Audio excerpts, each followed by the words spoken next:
Last month, Stellantis created headlines after comments suggesting the company could lay off as many as 2,450 of the union workers employed at a truck plant just outside of Detroit.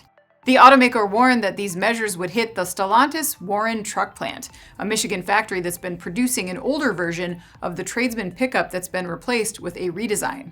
The new models will be produced in a different plant in Sterling Heights, Michigan. The announcement led to angry reactions from the UAW, and while the conversation is still far from over, new developments are being added to the mix that forecasts the company's investment strategy. Stellantis has revealed that it will invest $406 million in 3 separate Michigan plants in support of the company's multi-energy strategy.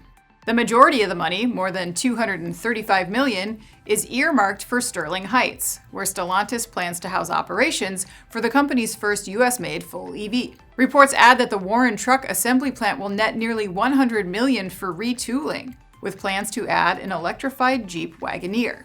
The remaining dollars will go to the Dundee engine plant, reportedly for battery tray production and beam machining. Will the investments help appease the union after a contentious few weeks? Perhaps.